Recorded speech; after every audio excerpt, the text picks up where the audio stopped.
Good morning, everybody. Dr. Vasquez here for the first video of today. I'll probably have to produce, or maybe I'll try to produce like 2 or 3 videos today. I saw that the United States has now created another gain-of-function influenza virus. They just published that this month. They, meaning whoever's getting paid by the U.S. government to create these pandemic viruses one after the other. So I think they made another one earlier this year. Remember, this was all supposed to be illegal by now. First of all, according to Anthony Fauci, even though he funded the gain-of-function virus experiments in Wuhan, China, he funded it. Then he later said in front of Congress that this never existed. So he should obviously have been put in jail for that. I don't know why the United States, I mean, what's the point in even doing these like Senate hearings and congressional hearings and investigation? What's the point of even doing those things if they're going to allow people to get in front of the government and lie and that have no consequences? So anyway, I just found out about that today. It was just published on October 5th, and today's October 9th. So, yeah, so I'll have to make a video talking about that new influenza virus, gain of function, paid for by Americans. It's just stupid. So I'll talk about that more later today. I'll look at it. I'm going to do just a quick review. I'm not going to spend a lot of time on it because it keeps happening. We've already talked about it. We all know about it. Anyway, I did make a video last night, and I think that I'm not going to edit it. I'll produce the video, which requires a little bit of editing, and then I'll watch it after I've uploaded it. And if I say something ridiculous, or if I screwed it up, or if I need to get in there and provide some context or something, I'll make the change retrospectively. But from what I recall, I think the video was obviously very spontaneous, but I think it was valuable for what it is. And the topic of that video that I did last night is kind of on the topic of wisdom and mentoring and things I learned from other people in this case that I've had to employ, and I had to employ it yesterday. So yesterday was a great day, but it was a very intense day. And when a person has intense feelings, or is just naturally intense, or the combination of both. So I tend to be pretty intense relative to most people. I'm a little more amped up than most people. But on top of that, I can get more amped up on top of that. Sometimes chocolate does it for me. For example, if I eat too much chocolate and I feel good, then I'm going to feel too good. And chocolate can be a problem for me. But anyway, like I was saying, I tend to be a little more intense than most people. And then yesterday I felt really good because I didn't have so much congestion. And on top of that, I was kind of pissed. And that's the topic of the video that I did last night. I was upset with someone. And on top of that, I went for a long walk in the morning, so that stimulated me more. And then I had a great breakfast. And then I went to the gym. And so I was kind of like naturally intense, feeling good, stimulated by exercise, a great breakfast, stimulated by going to the gym, and on top of that, pissed off. And not only pissed off, I guess, we could divide being frustrated or angry or pissed off. We could divide that into 2 categories. One is kind of pissed off and frustrated, which kind of feels depleting or disempowering. But the other kind of being angry or being pissed off is feeling righteous and justified. And I was totally right. And I was totally justified in being pissed off. So that fueled me even more, It's not like I was pissed off and couldn't do anything about it. No, I was pissed off and ready to kick some butt. And so that, that's a yet another level of being kind of overstimulated. But what I talked about in the video last night is how I managed that. So I know I can be intense. I mean, 12 years later, my wife still can't handle me at times. And yesterday was an example of that. So obviously I have to handle myself, and that's called being an adult. But it takes some consciousness and some effort at times. So I know when I'm kind of amped up and I have to calm myself down, and I do a good job of it. I mean, I don't go berserk on people, but I also have the ability and the right to be pissed off if I'm pissed off about something. I mean, I'm not going to just sit there like a wet towel on the floor and say everything's fine. If I'm pissed, I have to control it, first of all, but I can express it in a responsible way. And I did express it yesterday, and that's what the video talks about. But I also talk about some strategies that I've learned from other people to manage that. So just because I'm intense and I'm stimulated and I'm happy and I feel justified in being pissed off, so I'm kind of like stacking, different levels of intensity on top of each other, like yesterday. Just because all that feels right to me and it feels correct, and I have the right to do what I want as long as I'm not hurting anybody else. I can also be aware of it and control it. So I mentioned some things that I learned from my friend Susan when we were both students at Bastyr University studying naturopathic medicine back in the late 1990s. Susan was one of my friends at school, and she taught me something that I had to use yesterday. So that was, almost 30 years. But it's what she said to me that day has actually been one of the most valuable lessons I've ever learned. In terms of staying focused on whatever the goal is of the moment. So I talk about the advice that I got from her. I also talk, and I describe it in the video as her advice helps me move forward effectively. Then I also talk about the advice I got from a girlfriend that I had in Houston, Texas. And her advice helped me learn to let go of things from the past, whether it's an investment or money or emotional connection or whatever. If I've invested in something in the past, the advice I got from her, which I described in the video I did last night, helps me let go of that. So now I'm free to move forward.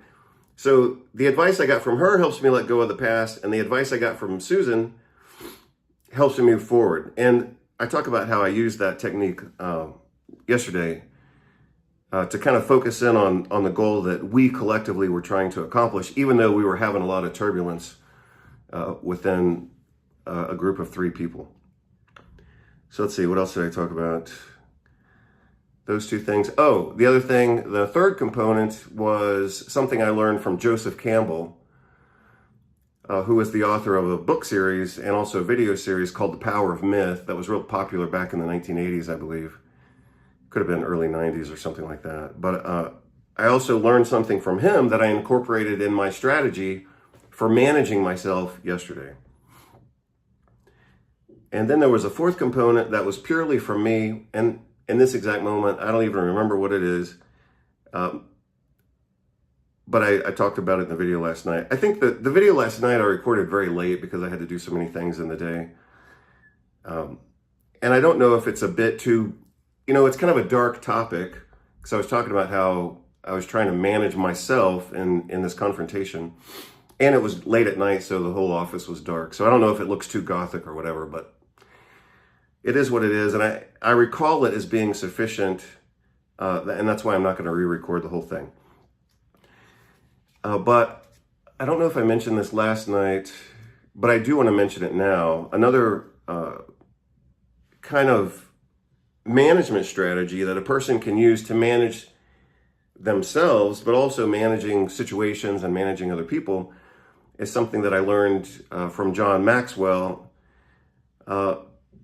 And I'll mention that here because I don't think I mentioned it last night, even though I was thinking about it. The 4th component may have also come from this book, King, Warrior, Magician, Lover. I'll talk about that in just a moment before I close out this introduction. But one of the things that John Maxwell teaches in his leadership books, I mean, he's done dozens of books and he's a leadership icon. But one of the things he teaches is you have to get happy with 80%, you know? And so I had to employ that idea a little bit last night as well, yesterday when I was in this conflict, because are these people going to do the work the way that I want them to do it? Maybe not. But I have to, allow for some space that the job still gets done, even if it gets done more their way than mine. I mean, that's why I'm paying them. I'm paying them to do the job. But they also have some office policies that were definitely rubbing me the wrong way. And that's why we ended up in a conflict, which we have now, I hope, I believe, at least as of last night, we had resolved everything. We'll have to see, of course, how things play out in the future. But one of the things that somewhere in my mind was playing out was also the John Maxwell idea that you got to be happy with 80%, with your employees, with your consultants, with contractors or whatever. Well, I mean, obviously when we pay for work, we want it to be done as perfectly as possible because we're paying for it. I don't want to pay 100% of the money to get 80% of the job done. But you're going to pay 100% and I'm going to pay 100%. And sometimes it's not going to be perfect. And that sucks, especially when it could be perfect or whatever. But I have taken benefit from what John Maxwell said, and he's an international leader and an international businessman. He said, you got to get happy with 80%. And if it's 80% good and acceptable and you can move forward, keep moving forward. So the last thing I'll mention is, and I talked about this book spontaneously last night, but again, this is another strategy for managing strong emotions. And let's just say intensity, and I was super intense yesterday. So this is a book from probably the 1990s, I guess, or maybe the late 80s. This was a popular book. Oh, I gave this book to my dad. He obviously never read it.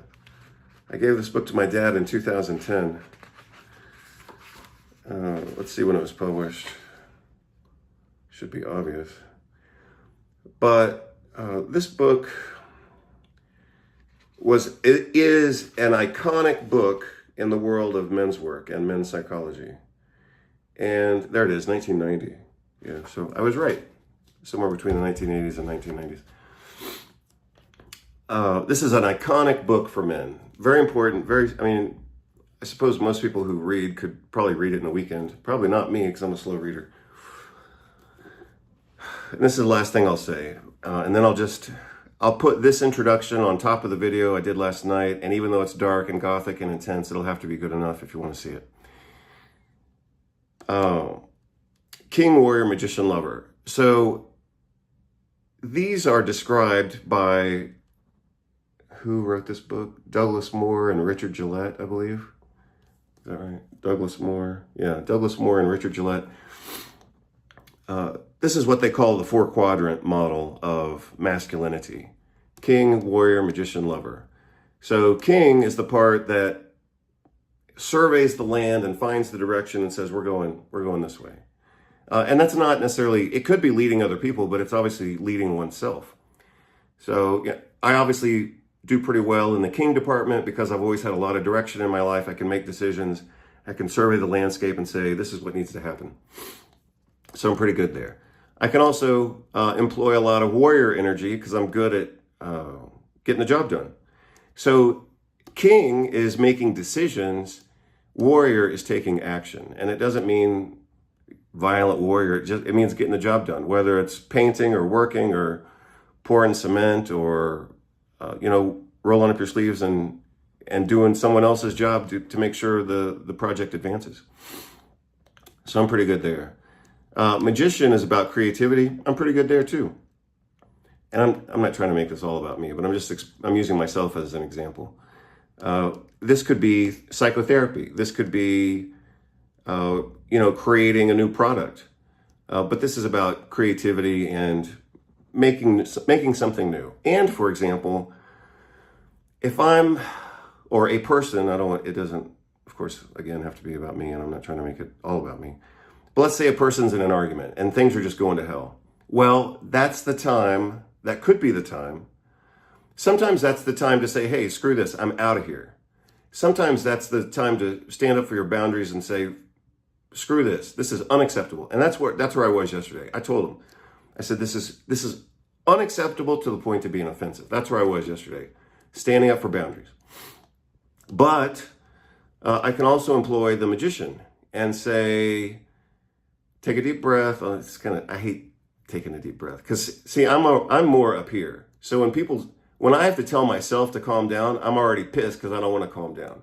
I like being up here. I don't want to think about it. I don't want to transform the moment. I'm like, fuck this. This shit needs to change. So that requires some effort on my part to, at times, get into the magician mode, which is about change and transformation. How can I change and transform my anger and my frustration into something that actually works here? Otherwise we're just going to fight. And I'm already like thinking about my other attorneys who are about to get involved in all this stuff. So could I keep making decisions and fighting for what I think is right? Yeah, I could. Can I chill the fuck out for a minute and say, okay, what's a different possibility here? So I had to use like all my strategies last night just to calm myself down, but also allow the other guy space for him to transform the moment, right?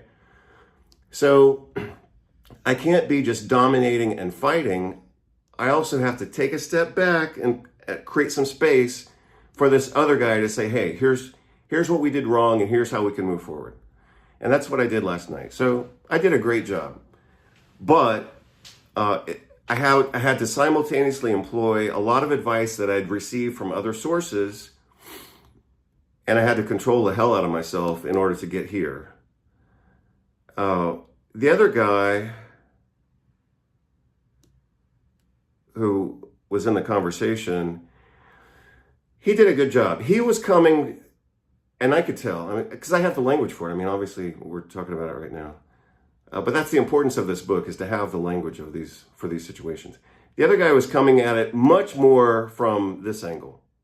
So his language was much more lover and a little bit of magician, but actually much more lover. And that just means that he was coming from it from at least the way he expressed himself. We all have to be careful. So if somebody expresses emotion or expresses the desire to repair the relationship, that's kind of it's a lover thing to do. I'm sorry, let me say it slightly differently. That sounds and looks like a lover thing to do, but sometimes it can be a manipulative magician thing to do, and they just want more money or whatever. But anyway, he sounded like he was coming from this position. And so I had to pull myself back, create some space, and yeah, as of last night, we were able to recover the job and recover the situation and keep moving forward, including me. I have to do certain things. It's not just about them. I have responsibilities in this as well. But the point is, I had to be aware of how I'm approaching this from a more aggressive stance, and that's my nature, and sometimes I have to bounce down here and control myself and allow some space for the other person to have their opinion.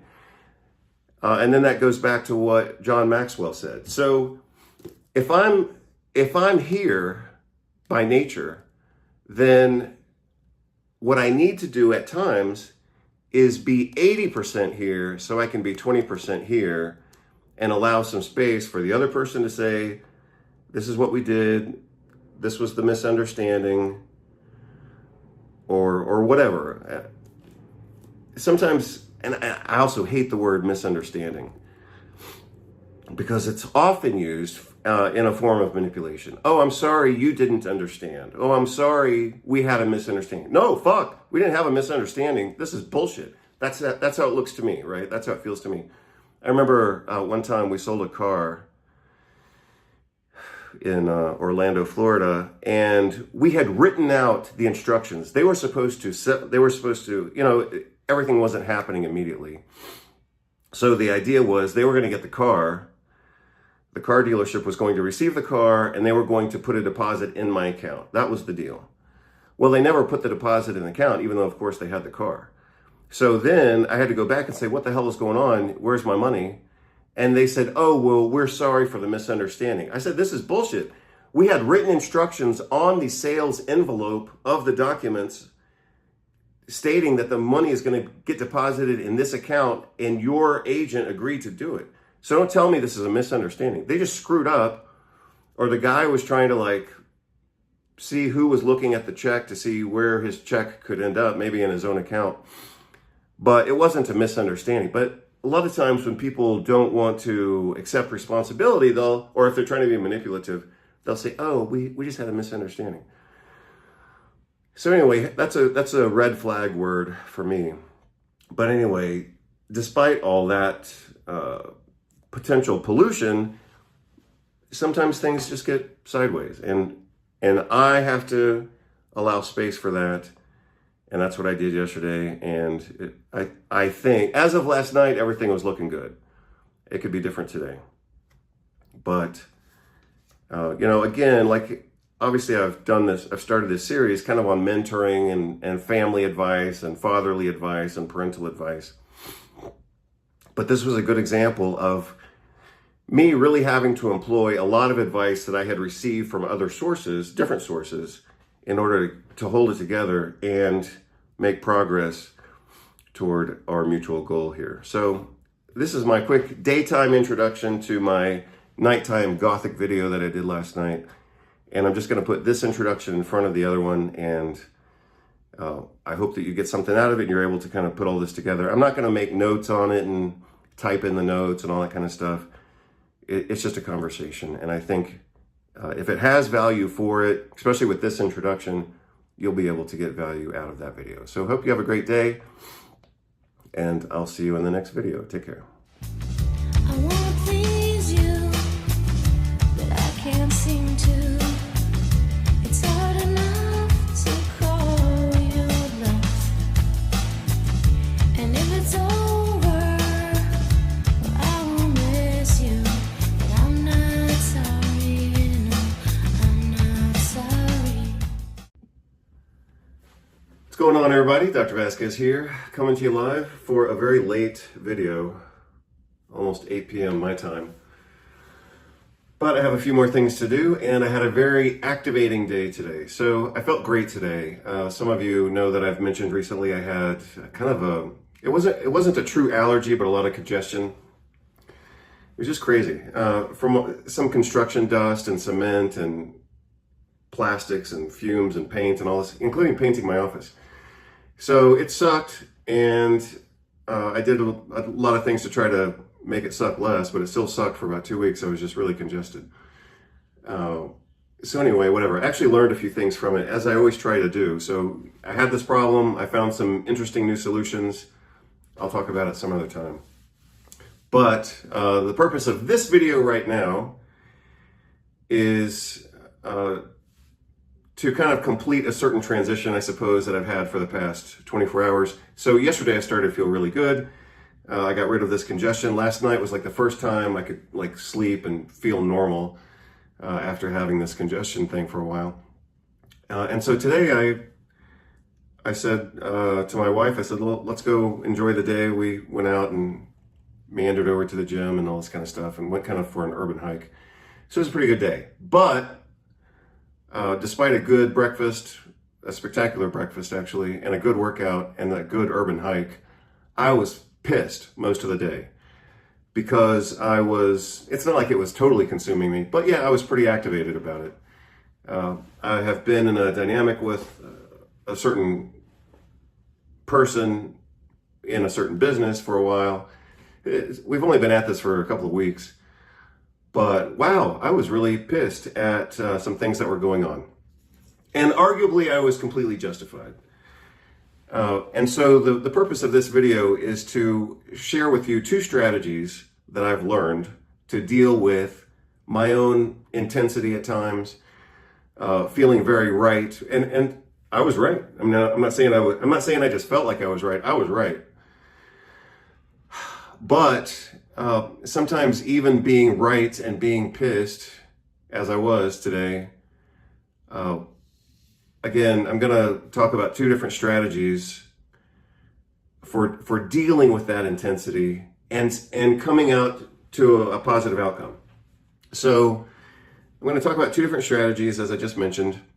One of these strategies, I give full credit to my friend Susan Mara at Bastyr University. So we were naturopathic medical students together at Bastyr outside of Seattle, Washington, from about 1996 to 1999, end of 1999. And we were kind of buds. And so Susan had more life experience than I did at that time. I was growing up a lot in those years. But anyway, one day Susan told me something, and I have used this advice from her probably more times than I've used any advice from my father, for example. Or at least we're in the same zone, but I think Susan might have actually won the advice battle here, if such a thing existed. So I'm going to tell you what she told me one day, and I don't even know what the occasion was necessarily. Apparently, I was upset about something at the school, and I was going to talk with the administration and all this kind of stuff. And Susan told me something very quickly that I'm about to tell you, and then I'm going to add what she told me to something that I've learned myself and that I employed very positively today, and it really saved the day. Because like I said, I was pretty upset about a certain business dynamic. So here we go. Here's the advice that Susan gave me. I guess this was almost 30 years ago at Bastyr University. So like I said, I